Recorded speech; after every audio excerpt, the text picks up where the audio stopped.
എന്നോട് പലരും സക്സസിൻ്റെ ഡെഫിനേഷനൊക്കെ ചോദിക്കും, ബീങ് എ ട്രെയിനർ. ഞാൻ പറയും സക്സസിൻ്റെ ഡെഫിനേഷൻ വളരെ സിമ്പിളാണ്. രാവിലെ എഴുന്നേക്കാൻ പറ്റുകയാണെങ്കിൽ എഴുന്നേറ്റ് സ്വന്തമായിട്ട് വാഷ്റൂമിൽ പോയി നിങ്ങളുടെ വാഷ്റൂം ഒന്ന് മാനേജ് ചെയ്യാൻ പറ്റിയാൽ നിങ്ങളെക്കാൾ വലിയ സക്സസ്ഫുൾ അൽഹംദുലില്ലാ വേറെ ഒരു മനുഷ്യരും ഇല്ല. വെൽനെസ്സിൻ്റെ കൂട്ടത്തിൽ പെടുന്ന അതിൽ കൂടി വരുന്ന ഒരു ഭാഗമാണ് ഈ ഫിനാൻഷ്യൽ ഡിസിപ്ലിൻ എന്ന് പറയുന്ന സാധനം. കാരണം അതും വളരെ ഇമ്പോർട്ടൻ്റ് ആണ്. കാരണം നമുക്കൊരു നല്ലൊരു ഫിനാൻഷ്യൽ ഡിസിപ്ലിൻ ഉണ്ടെന്നുണ്ടെങ്കിൽ നമ്മുടെ ലൈഫിൽ ഒരുപാട് സ്ട്രെസ് കുറഞ്ഞിരിക്കും.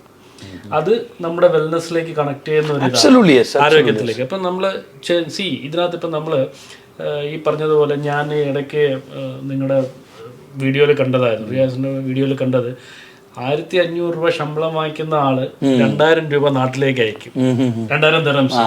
ആ 500 ദിറംസ് കടമാണ്. അതും ഫിനാൻഷ്യൽ ഡിസിപ്ലിൻ ഇല്ലായ്മയുടെ ഇതാണ്. അതായത് കിട്ടുന്ന പൈസ ചിലവാക്കി കളയുന്നത് മാത്രമല്ല, കടം വാങ്ങിച്ച് സേവ് ചെയ്യുന്നതും അതൊരു ഫിനാൻഷ്യൽ ഡിസിപ്ലിൻ. കാരണം ആ പൈസയ്ക്ക് വേണ്ടിയിട്ടുണ്ടാവുന്ന സ്ട്രെസ് ഇത് നാളെ തിരിച്ചു കൊടുക്കണം, അല്ലെങ്കിൽ അതിന് വേണ്ടി കൊടുക്കുന്ന അഡീഷണൽ എന്തെങ്കിലും കൊടുക്കേണ്ടി വന്നു കഴിഞ്ഞാൽ ആ ഒരു ഇതൊക്കെ സ്ട്രെസ്സാണ്.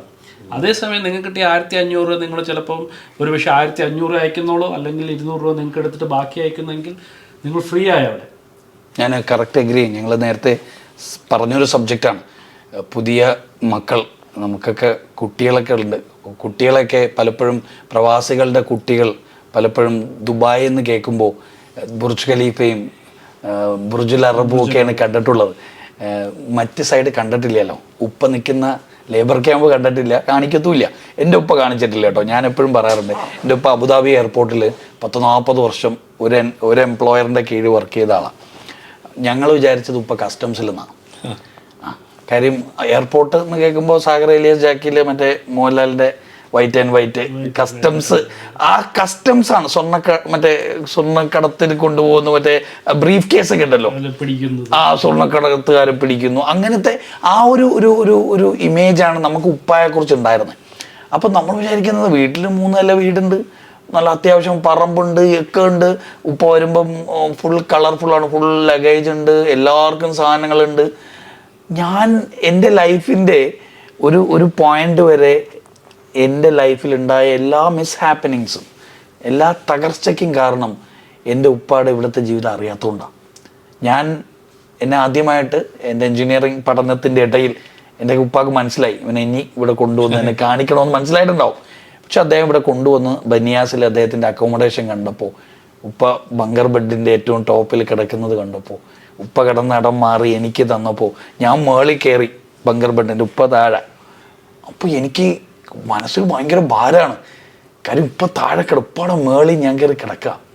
ഈ ഉപ്പായ ഞാൻ കരുതിയത് കസ്റ്റംസ് ഓഫീസറായിട്ട് വൈറ്റ് ആൻഡ് വൈറ്റ് സൂട്ടും കോട്ടും ഒക്കെ ഇട്ട് ഇങ്ങനെ എയർപോർട്ട് ഭരിക്കുന്ന ഒരു വ്യക്തിയായിട്ട് കാണുന്ന ആളെ 16 പേരുള്ളൊരു മുറി കണ്ടപ്പോൾ അന്ന് മനസ്സിലായി, ഞാൻ ഇനി നാട്ടിൽ തിരിച്ചു പോയ എൻ്റെ കൂട്ടുകാരുമൊത്ത് കറങ്ങാൻ പോവില്ല, കളിച്ച് നടക്കില്ല, പോയ പേപ്പർ എഴുതിയെടുക്കണം, പഠിക്കണം. അങ്ങനെയാണ് ഞാനൊക്കെ ലൈഫിൽ തിരിച്ചു വരാനുള്ള ഒരു കാരണം ഈ ഫൈനാൻഷ്യൽ ഡിസിപ്ലിൻ നമുക്ക് ജീവിതത്തിൽ ഇല്ലാത്തതുകൊണ്ടാണ്. അതിൻ്റെ ഒരു റൂട്ട് കോസ് ഞാൻ ഇപ്പോഴും പറയും, അത് മാതാപിതാക്കളുടെ കയ്യിലാണ്. പ്രവാസി അറിയിക്കണം, മക്കളെ അറിയിക്കണം, എൻ്റെ ജീവിതം എന്താണ്, ഞാൻ കിടക്കുന്ന ഇടം എന്താണ്, കഴിക്കുന്ന ആഹാരം എന്താണ്, എൻ്റെ ജോലി എന്താണെന്നൊക്കെ പറഞ്ഞു കൊടുക്കണം. അല്ലെങ്കിൽ ഭയങ്കര പ്രസിദ്ധമായ സ്റ്റേറ്റ്മെന്റ് ഉണ്ട്, പാവപ്പെട്ട കുട്ടികളില്ല എന്ന് പറയും. പാവപ്പെട്ട കുട്ടികളില്ല, ദാരിദ്ര്യം പിടിച്ച ഉപ്പമാരേ ഉള്ളൂ. ഇന്നത്തെ സിറ്റുവേഷനിൽ നമുക്ക് പാവപ്പെട്ട കുട്ടികളെ ഇല്ല, ദാരിദ്ര്യം പിടിച്ച ഉപ്പമാരാണ്. ഉപ്പമാര് ദാരിദ്ര്യത്തിലാണ്, കുട്ടികൾക്ക് ദാരിദ്ര്യം ഇല്ല, പാവപ്പെട്ടവരല്ല. കാരണം ചോദിക്കുന്നതിന് മുമ്പ് എല്ലാം കിട്ടുന്നുണ്ട്. അപ്പൊ ഇതൊക്കെ എങ്ങനെയാണ് കിട്ടുന്നതെന്ന് ചോദിച്ചു കഴിഞ്ഞാൽ ഈ പ്രിസ്ക്രിപ്ഷൻ ബില്ലോട് അടി ഇരിക്കുന്നുണ്ടാവും. തീർച്ചയായിട്ടും പ്രിസ്ക്രിപ്ഷനെ ഉപ്പാക്ക് കൊടുത്ത ഡോക്ടർ കൊടുത്ത് ട്രീറ്റ് ചെയ്യണമെന്ന് പറഞ്ഞ പ്രിസ്ക്രിപ്ഷൻ അത് കൊടുത്തു കഴിഞ്ഞാൽ ചിലപ്പോൾ എൻ്റെ മോന് അവൻ്റെ ഫീസ് ചിലപ്പോൾ മുടങ്ങും, അല്ലെങ്കിൽ എൻ്റെ മോന് ചിലപ്പോൾ മേടിച്ചു കൊടുക്കേണ്ട കുപ്പായം മേടിച്ചു കൊടുക്കാൻ പറ്റൂല എന്ന് കരുതി ഈ പാവം പിടിച്ചവൻ എന്ത് ചെയ്യും, അത് മാറ്റി വെച്ചാണ് ഇപ്പോൾ ഈ പറഞ്ഞ പോലെ പോവാൻ അന്നേരം എടുക്കുമ്പോൾ കുറേ പ്രിസ്ക്രിപ്ഷൻ്റെ ബാണ്ടക്കെട്ടായിരിക്കും, ഒപ്പം രോഗങ്ങളും.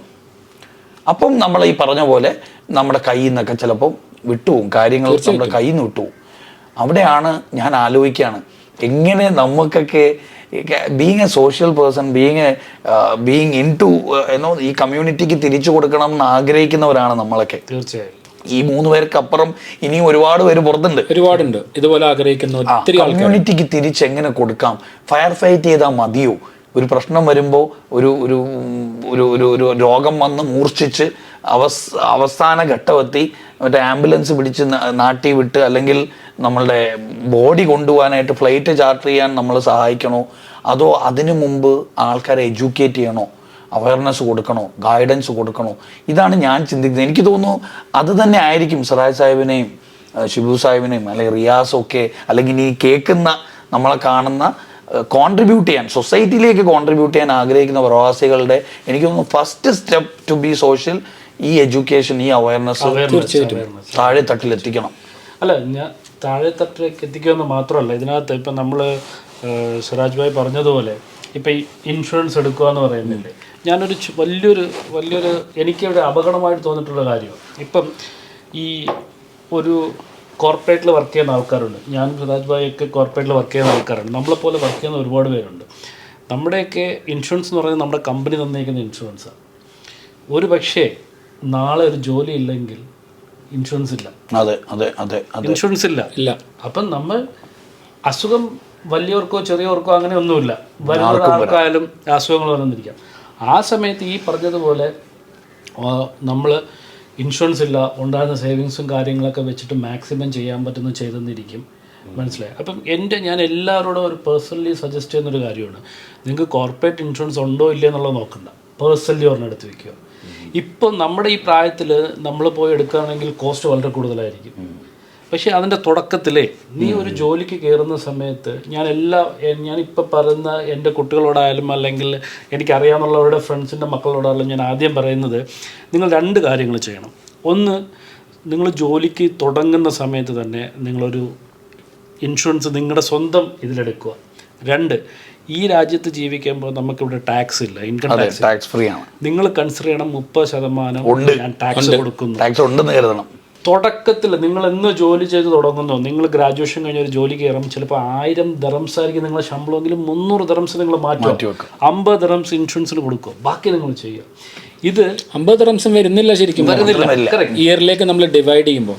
പിന്നെ ഷിബുബായി പറഞ്ഞ വലിയൊരു പോയിന്റിൽ അതിൻ്റെ ഒരു കാച്ച്മെന്റ് ഏരിയ എന്ന് പറഞ്ഞു കഴിഞ്ഞാൽ, ഈ ഇൻഷുറൻസ് നമ്മൾ ഇനീഷ്യലി എടുത്തു കഴിഞ്ഞു കഴിഞ്ഞാൽ നമ്മൾ എല്ലാ വർഷവും റിന്യൂ ചെയ്യുകയാണെങ്കിൽ നമ്മൾക്ക് പെട്ടെന്ന് അപ്രൂവൽസ് കിട്ടാൻ എളുപ്പമാണ്. ആ സമയം എനിക്ക് ഡയബറ്റിക് എല്ലാം വന്നതിന് ശേഷം ഞാനൊരു രോഗിയായ ശേഷം ഞാനൊരു ഇൻഷുറൻസ് എടുക്കുമ്പോൾ പ്രീ എക്സിസ്റ്റിംഗ് കണ്ടീഷൻ നിലവിൽ നിൽക്കുകയാണ്, അത് ഡിക്ലെയർ ചെയ്യാതെ എടുത്തു കഴിഞ്ഞു കഴിഞ്ഞാൽ നമ്മുടെ വെയിറ്റിംഗ് പീരീഡിൽ നമുക്ക് ഒരു ട്രീറ്റ്മെന്റും കിട്ടില്ല, എമർജൻസി അല്ലാണ്ട്.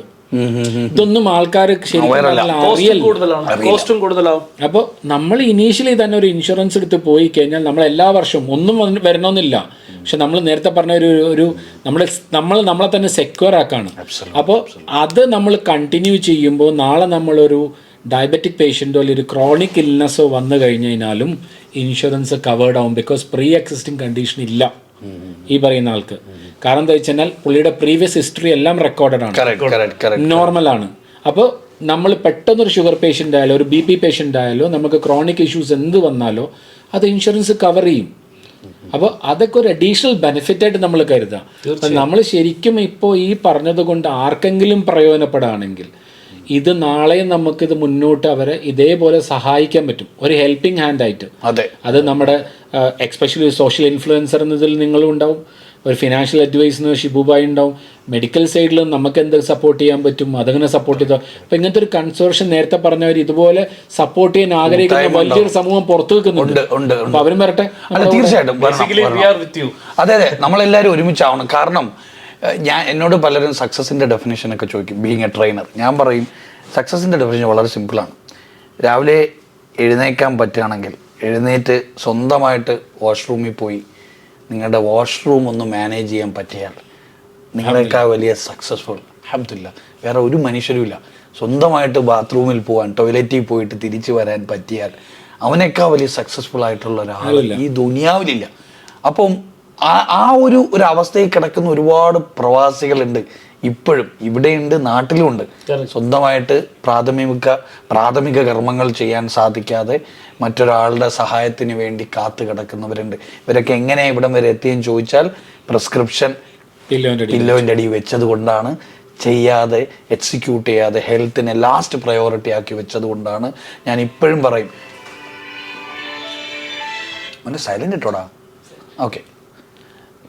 ഞാനിപ്പോഴും പറയും, ഈ കോവിഡ് എന്ന് പറയുന്ന മഹാമാരി വന്നപ്പോൾ നമ്മളെല്ലാവരും കോൺഷ്യസ് ആയി, നമ്മളെല്ലാവരും അലേർട്ടായി, വിജിലൻ്റായി. നമ്മൾ മാസ്ക് ഉപയോഗിച്ചു, സാനിറ്റൈസർ യൂസ് ചെയ്തു, വൈറ്റമിൻ സി മാക്സിമം കഴിച്ചു. ഇന്നിപ്പോൾ വൈറ്റമിൻ സിയുടെ അവസ്ഥയൊക്കെ പോയി ഫാർമസി നോക്കിയാൽ വലിയ ദാരുണമാണ്. ആരും തിരിഞ്ഞു നോക്കാത്ത ഒരു കോർണറിൽ പൊടിയടിച്ച് കിടക്കുന്ന കുറേ വൈറ്റമിൻ സി ഒക്കെ നമുക്ക് കാണാം. പ്രൊമോഷനിലുണ്ട് 2-4 എന്നൊക്കെ പറയുന്നത് 3-4 കിട്ടാനുണ്ടായിരുന്നു, മറ്റേ സ്റ്റോക്കില്ലായിരുന്നു. അപ്പോൾ അത്രയ്ക്കും പ്രയോറിറ്റി ഹെൽത്തിനും ഇമ്മ്യൂണിറ്റിയും ഒക്കെ കൺസിഡർ ചെയ്തൊരു സമയം നമുക്കുണ്ടായിരുന്നു. അത് കോവിഡ് വന്നപ്പോഴാണ്. പോയപ്പോൾ ന്യൂസിൽ, ഇപ്പോൾ കോവിഡ് പോയോ ഇല്ലയോ എന്നുള്ള സെക്കൻഡ് ന്യൂസിലില്ല. അപ്പോൾ അതുകൊണ്ട് ഇപ്പം നമ്മളുടെ ഹെൽത്ത് കോൺഷ്യസ്നെസ്സും പോയി. അപ്പോൾ ഇത് ഒരു മഹാമാരിയായി വന്ന് നമ്മുടെ ജീവിതത്തെ അറ്റാക്ക് ചെയ്യുന്നതിന് മുമ്പ് ഹെൽത്ത് നമ്മളുടെ ഫസ്റ്റ് പ്രയോറിറ്റി ആണെന്ന് മനസ്സിലാക്കി എന്തെങ്കിലും ഒന്ന് ഡയഗ്നോസ് ചെയ്താൽ അല്ലെങ്കിൽ ഒരു സിംറ്റം ഉണ്ടായാൽ ഇമ്മീഡിയറ്റ്ലി എക്സ്പെർട്ടിനെ കാണുക, ഗൈഡൻസ് എടുക്കുക. ഇനി ഹോസ്പിറ്റലിൽ പോയി ഗൈഡൻസ് കിട്ടി ട്രീറ്റ് ചെയ്യണം, എനിക്കിനി ഒന്നും ചെയ്യാൻ അറിഞ്ഞുകൂടെ, എൻ്റെ പൈസ ഇല്ല, ഇൻഷുറൻസ് ഇല്ല, ഒരു ഒപ്പീനിയൻ എടുക്കൂ. തീർച്ചയായിട്ടും നമ്മളെപ്പോലുള്ളവർക്ക് സപ്പോർട്ട് ചെയ്യാലോ. ഇത് എവിടെ ഉണ്ട്, ഞാനിവിടെ ഉണ്ട്. നമ്മളെപ്പോലെ ആയിരക്കണക്കിന് ഈ വിഷയത്തെക്കുറിച്ച് സംസാരിക്കാനും ഇടപെടാനും കഴിയുന്ന സോഷ്യൽ വർക്കേഴ്സ് ഉണ്ട്, ഒരുപാട് സാമൂഹ്യ പ്രവർത്തകരുണ്ട്, നന്മകൾ ചെയ്യുന്ന ഒരുപാട് NGOs ഉണ്ട്. അവരെയൊക്കെ ഒന്ന് കണക്ട് ചെയ്യുക. അതൊന്നും ചെയ്യാതെ പില്ലോടെ അടിയിൽ വെച്ച് മിണ്ടാണ്ടിരുന്നാൽ ആർക്കും സഹായിക്കാൻ കഴിയില്ല.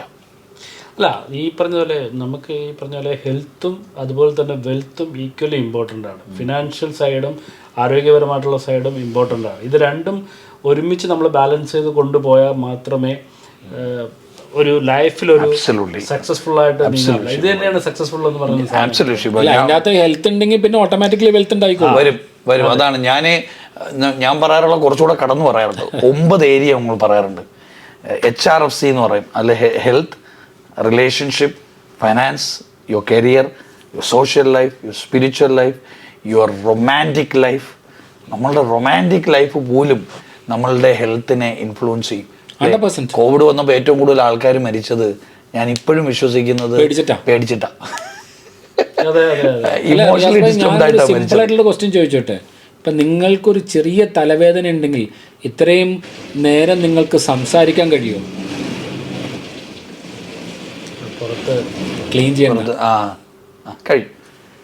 ഒരു ചെറിയ തലവേദന ഉണ്ടെങ്കിൽ നിങ്ങൾക്ക് ഇത്രയും പ്ലസന്റ് ആയിട്ടും ഇത്രയും നേരം സംസാരിക്കാൻ പറ്റും? നിങ്ങളിങ്ങനെ പിന്നിലേക്ക് വലിച്ചുകൊണ്ടിരിക്കുക ആ സാധനം. അപ്പൊ വെൽത്തും ഹെൽത്തും എല്ലാം ലിങ്ക്ഡ് ആണ്. അതിൽ ഏറ്റവും ഇമ്പോർട്ടൻ്റ് ആയിട്ടുള്ള കാര്യമാണ് ഹെൽത്ത്. ഹെൽത്ത് കഴിഞ്ഞിട്ടാണ്, ഹെൽത്ത് ഉണ്ടെങ്കിൽ നമുക്ക് വെൽത്ത് ഉണ്ടാക്കാൻ, നമുക്ക് എന്തും പിടിക്കാം. ഹെൽത്ത് ഇല്ലെങ്കിൽ നമുക്ക് ഒന്നും ചെയ്യാൻ പറ്റില്ല. പണ്ട് കാരണവന്മാർ പറയുന്ന മാതിരി അവനോൻ ചത്ത് മീൻ പിടിക്കാന്ന് പറയും. അവസാനം ആ മീൻ ടേബിളിൽ വരുമ്പോൾ നമുക്ക് കഴിക്കാൻ നമ്മളുണ്ടാവില്ല, നമുക്ക് കഴിക്കാൻ പറ്റൂല, നമുക്ക് കഴിക്കാനും പറ്റില്ല. ഇനി കൊളസ്ട്രോൾ എല്ലാം ഉണ്ടാവും നമുക്ക്. ഇനിയിപ്പോ നമ്മൾ വിചാരിക്കും എന്നാ നമുക്ക് കൂട്ടുകാർക്ക്, കുടുംബത്തിന്, നാട്ടുകാർക്കൊക്കെ വേണ്ടി നമ്മൾ ഉണ്ടാക്കല്ലേ, എന്നാൽ അവർക്ക് മനസ്സമാനായിട്ട് കഴിക്കാൻ പറ്റുമോ? ഇല്ല, അതുമില്ല. കാര്യം ഞാൻ അവിടെ കിടക്കുക, ഞാൻ ഇന്നോ നാളെന്ന് പറഞ്ഞ് കിടക്കുന്ന സമയത്ത് ഈ മീൻ കൊണ്ട് ടേബിളിൽ ഇരുന്നിട്ട് അവർക്കും കിട്ടില്ല. അതെ. അപ്പോൾ അതുകൊണ്ട് നമുക്ക് ഈ പറഞ്ഞ പോലെ നമ്മൾ നനഞ്ഞ വെള്ളത്തിൽ ചവിട്ടി നിന്ന് ഒരാളെ കൈപിടിച്ചാൽ നനഞ്ഞ മണ്ണാണെങ്കിൽ നമ്മൾ താന്നു പോവും. അപ്പോൾ അതുകൊണ്ട് നമ്മൾ ആദ്യം പാറപ്പുറത്ത് കയറുക, നമ്മൾ സ്ട്രോങ് ആകുക. ബീയിങ് എ പ്രവാസി റെസ്പോൺസിബിൾ ആണ്. അപ്പോൾ ആദ്യം റെസ്പോൺസിബിലിറ്റി കാണിക്കേണ്ടത് നമ്മുടെ സ്വന്തം ശരീരത്തോടാണ്, അല്ലേ? സ്വന്തം ഫൈനാൻസിലോടാണ്. സ്വന്തത്തോട് നമ്മൾക്ക് ബന്ധമില്ലെങ്കിൽ, സ്വന്തത്തോട് നമ്മൾ കമ്മിറ്റ്മെന്റ് കാണിച്ചില്ലെങ്കിൽ എനിക്ക് തോന്നുന്നില്ല അല്ലേ. എനിക്ക് തോന്നുന്നു നമ്മൾ ആത്മീയമായിട്ട് നോക്കുകയാണെങ്കിൽ ഇത് അമാനത്താണ്, തീർച്ചയായിട്ടും തിരിച്ചു കൊടുക്കേണ്ട സാധനമാണ്. അമാനത്തെല്ലാം അതിന് ഏറ്റവും ഭംഗിയായി സൂക്ഷിക്കുക. അപ്പൊ ഏറ്റവും ഭംഗിയായി തിരിച്ചു കൊടുക്കാനുള്ള ഈ ഹെൽത്ത്, വെൽത്ത്, ഇതൊക്കെ നമുക്ക് പ്രാക്ടീസ് ചെയ്യാൻ അല്ലെങ്കിൽ എക്സസൈസ് ചെയ്യാൻ ആർക്കെങ്കിലും എന്തെങ്കിലും ഇൻഫോർമേഷൻ, എന്തെങ്കിലും ഗൈഡൻസ് ഒക്കെ വേണമെങ്കിൽ എക്സ്പേർട്സിൻ്റെ അടുത്ത് പോവുക. അത് തന്നെയാണ് നമ്മുടെ പ്രേക്ഷകരോടും പറയാനുള്ളത്, കാണുന്നവരോടും പറയാനുള്ളത്. കാണുന്നവരും കേൾക്കുന്നവരും ഒക്കെ അറിയേണ്ട ഒരു കാര്യം, സിറാജ് ഭായിയെ പോലെ, ഷിബു ഭായിയെ പോലെ, റിയാസിനെ പോലെ ഒരുപാട് ആൾക്കാർ ഇന്ന് നിങ്ങളുടെ കൂടെ ഉണ്ട്. പരിഗണിക്കാൻ സന്നദ്ധരായ ഒരുപാട് മനുഷ്യർ ഇനിയും കൂടെ, നമ്മളെയും കൂടെ ഇനിയും വരും. നമ്മൾ ഇനിയും പോഡ്കാസ്റ്റും അല്ലെങ്കിൽ ഇത്തരം ഇന്ററാക്ഷൻ ഒക്കെ ചെയ്യും.